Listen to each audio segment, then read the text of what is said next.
안녕하세요, 재미주입니다. 한국 제품의 무덤이라 불렸던 일본. 그러나 한류 열풍이 불기 시작하면서 그 무덤이 허물어지기 시작했습니다. 한국 화장품, 식품, 패션 등 한국 제품들이 일본에서 불티나게 팔려나갔는데요. 잠시 스쳐 지나가는 유행이 아니라 정착 단계까지 이어지고 있습니다. 한국산 화장품은 일본에서 30년간 수입 화장품 1위를 지켜왔던 프랑스 화장품을 누르고 1위를 차지했고, 일본은 일찍이 한국 식품을 가장 많이 수입하는 나라 1위를 찍어봤습니다. 현재는 미국과 중국에서 어마어마한 양을 수입하며 3위로 내려가게 되었죠.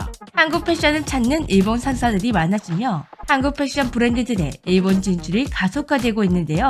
이렇게 천천히 아주 깊숙이 한국이 일본에 침투하고 있습니다. 그러나 아무리 거센 한류 바람이 불어도 찬바람이 쌩쌩 부는 분야가 있었는데요. 바로 전자제품 분야. 한국 스마트폰과 TV가 세계에서 아무리 잘 나가도 일본에서만큼은 길을 펴지 못했습니다. TV 같은 경우에는 일본 기업들이 일본 시장을 워낙 꽉 잡고 있다 보니 안 그래도 자국 제품 선호가 강한 일본에서 고전하는 건 이해가 되었지만, 스마트폰의 경우는 달랐습니다. 일본 스마트폰 시장을 꽉 잡고 있는 건 자국 제품이 아닌 미국 애플의 아이폰이었죠. 점유율이 거의 반독점 수준이었는데요. 삼성 갤럭시가 세계 스마트폰 시장에서는 아무리 잘 나가도 일본에서만큼은 아이폰에 치고 일본 브랜드 스마트폰에 치여서 점유율이 바닥이었습니다. 정말 일본 사람들은 갤럭시를 쳐다보지 않았습니다. 삼성은 그 이유가 혹시 한국 기업이라서가 아닐까 하는 생각에 일본에서만 브랜드 마크를 지우고 출시하는 방법도 시도해봤는데요. 그러자 놀랍게도 점유율이 올라가기 시작했습니다. 진짜 일본에서는 갤럭시가 삼성이기 때문에 사지 않았던 것이죠. 하지만 이 방법도 갤럭시가 삼성 제품이라는 게 알려지면서 더 이상 통하지 않는 것 같았습니다.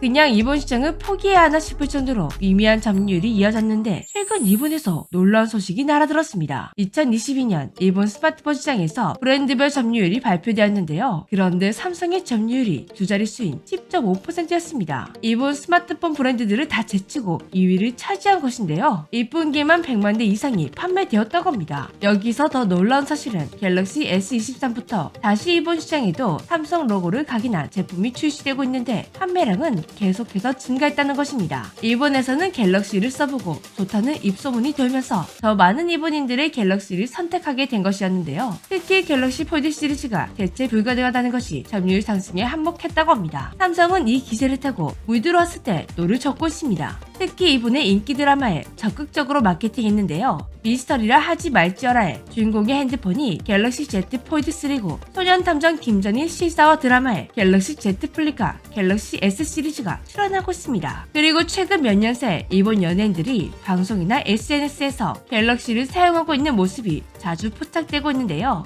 이것만 봐도 일본에서 갤럭시의 인지도가 얼마나 올랐는지 알 수가 있습니다. AKB48의 멤버 야마자키 소라가 갤럭시로 찍은 셀카를 공개하기도 했고, 일본 배우 오구리 슌과 야마다유 부부는 꾸준히 갤럭시를 사용하고 있는 것으로 알려져 있습니다. 이제는 더 이상 일본이 갤럭시의 무덤이 아니라 충분히 의미 있는 시장이 되고 있는데요. 그렇다면 갑자기 왜 일본에서 갤럭시를 호의적으로 보게 된 것일까요? 일단 아까도 말했듯이 폴드폰 시장에서 삼성 제품이 압도적이라는 게 이유 중 하나이지만, 역시나 이 사건이 큰 영향을 주지 않았을까 생각됩니다. 지난해 11월 200년 만에 한번 볼 수 있는 개기월식과 천왕성 엄폐 현상이 일어났었습니다. 개기월식은 지구 그림자가 달을 가리는 현상을 말하며, 천왕성 엄폐는 달이 천왕성을 가리는 것을 말하는데요. 개기월식은 2021년 5월 26일 이후로 1년 반 만에, 천왕성 엄폐는 2015년 1월 25일 약 7년 반 만에 일어나는 것이었습니다. 그리고 이 두 현상이 동시에 일어나는 것은 200여 년 만이었습니다. 그렇다 보니 엄청난 관심이 쏟아졌었는데요. 그런데 이 현상 때문에 일본에서는 뜻밖의 논란이 펼쳐지게 되었습니다. 일본의 한 트위터가 아이폰과 갤럭시로 찍은 개기월식과 천왕성 엄폐를 올리면서 논란은 시작되었는데요. 그동안 일본에서는 아주 오랫동안 이런 고정관념이 자리 잡고 있었습니다. 아이폰 카메라 성능이 갤럭시 카메라보다 아주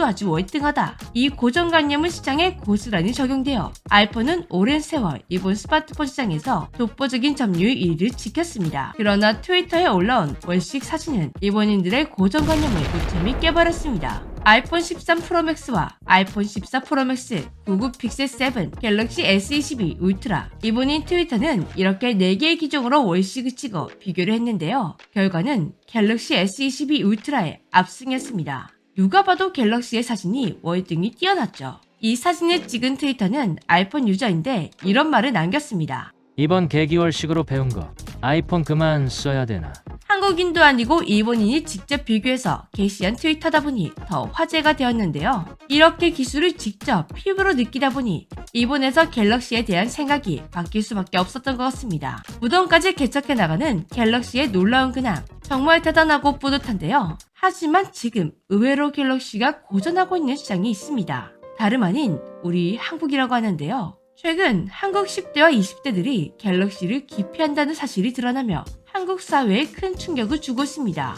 한국 스마트폰 시장은 전체적으로 보면 갤럭시의 점유율이 압도적입니다. 하지만 유독 18세에서 29세 연령층에서만 갤럭시의 점유율은 32%, 아이폰의 점유율은 65%로 아이폰이 압도적이었습니다. 그리고 이 연령층의 소비자들의 아이폰 선호도는 날이 갈수록 심화되고 있다고 하는데요. 이렇게 자국에서 경쟁사의 점유율이 올라가고 있다는 게 삼성에게는 큰 고민거리일 것 같습니다. 물론 어떤 브랜드를 좋아하는지는 개인의 자유입니다. 한국 사람이라고 해서 무조건 한국 제품을 사용해야 하는 것도 아니니 말입니다. 그런데 지금 이 현상이 삼성만의 고민거리가 아니라 사회적 문제로 인식되는 중인데요. 10대, 20대 연령층의 아이폰 선호 현상이 그냥 나는 아이폰이 좋다가 아니라 아이폰만 옳다라는 분위기로 흘러가고 있기 때문입니다. 10대들 사이에는 갤럭시를 쓰며 왕따를 당한다는 말이 나오고 있고 아이폰 왕따, 갤럭시 거지라는 단어들이 생겨났습니다. 실제로 한 학부모는 아이에게 갤럭시를 사줬더니 이런 거 쓰면 왕따를 당한다고 울고불며 난리가 났다며 올린 고민글은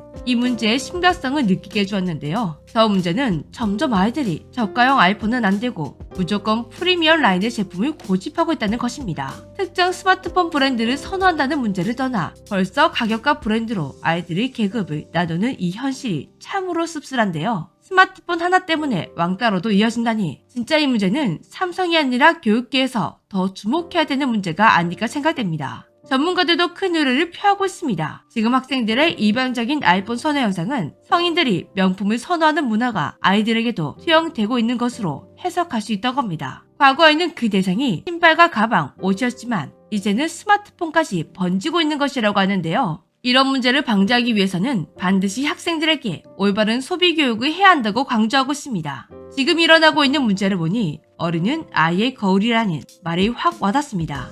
어른들의 잘못된 소비 문화 그리고 가치관이 아이들까지 물들이고 말았네요. 어른들부터 정신을 똑바로 차려서 아이들이 고작 스마트폰 하나 때문에 친구 자격을 논하는 이 바보 같은 현실이 사라졌으면 좋겠습니다. 지금까지 재미쥐였습니다. 안녕.